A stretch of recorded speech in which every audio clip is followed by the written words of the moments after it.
tax cuts bill, too. All right, let's bring in our company today, former Republican Senator from Minnesota, Norm Coleman, Pulitzer Prize winner journalist Karen Hunter, and former White House reporter, now Chief iVillage correspondent Kelly Wallace. Welcome to all three of you on this Thursday. Senator, let's start with this. You know, the president's racked up all sorts of wins. The question is, what can he leverage now? How much political capital does he have going into the next year?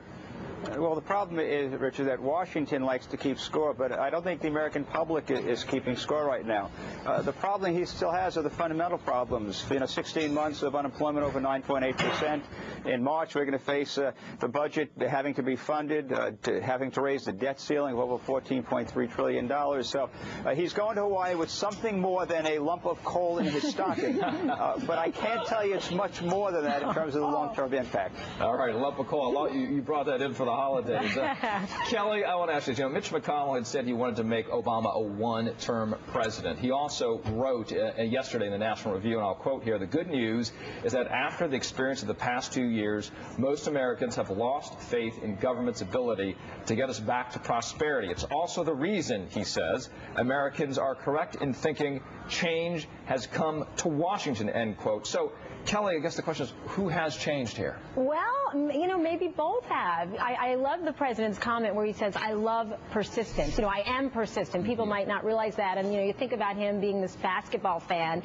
Maybe he really needs to have his back against the wall, be down 2 points with the ball to really get things done. That's sort of what happened. But also Republicans, he got Republican support here. So he managed to get some Republican support. There was compromise. I think Republicans are seeing that when they're in control, right, they may face, you know, the cost of doing nothing, not getting anything done, may be bigger than the cost of compromising with the president and angering some within the party. So it looks like both are, in fact, you know, getting used to this new world order here. Carol, let's follow on with that, based on what Kelly was saying here. What McConnell will we see in 2011? That which we saw on the lame duck, or a different one? I hope we don't see him at all, but you know, that's impossible, I'm sure. Tell us how you feel, won't you? I'm just sick of the fair weather nature of our society. You know, we build people up to knock them down, and then they're the comeback kid. But he hasn't changed. Obama has said from the beginning the things that he would do, and he methodically has done more than any president since FDR.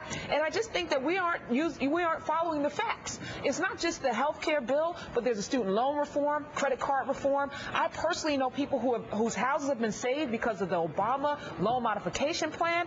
He has done so much, and if we just wait for it to catch up, I know 3 people who have health care and are paying $200 less than they were paying before. So, I mean, it's just a matter of all the things that he's done, catching up with the American people, and then realizing, hey, you know what? He was dealt a really crappy hand, and he's made the best of it. But, you know, Karen, he did say, you know, he even said that he had a shellacking, right, after the election. But he did. I mean, he himself admitted it, and he has sort of said, look, now we've had the most productive lame duck session in decades. So, but he did admit, you know, things were not going their way. There was a lot of things the White House was not perception over reality, though. Senator, let's go to Senator Coleman.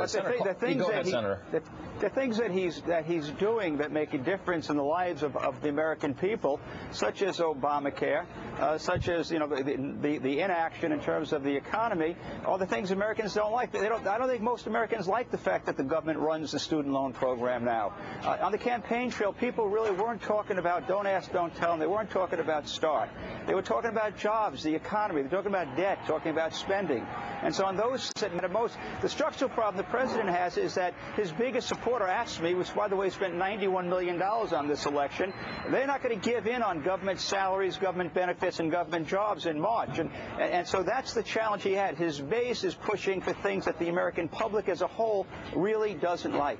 I want to go to a CNN poll for Karen here. And in this poll, it shows that 56% of people approve of the job the president is doing, according to what we're hearing at the moment, and that 68% think that Republicans are not doing enough to work with him as well. So what does this mean for the Republicans based on those numbers that just came out? They have to get off their behinds and stop pointing fingers and stop complaining and start working for the people who elected them. And it's not just the Republican base. As we know in this country, people shift based on their needs. So today I may vote Democrat. Tomorrow I may vote Republican. I'm going to vote for people who are going to take care of me. And if you're not taking care of me, I'm going to vote you behind out.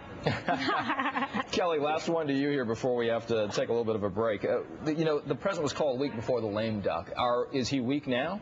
I mean, it doesn't seem that way at all. Obviously, he's got a number of legislative victories to point to in just the span of a few weeks. And he also also, though, I thought was very interesting in the news conference yesterday, he wasn't sort of just saying, I'm going to take this victory lap. Woohoo, look what we've accomplished.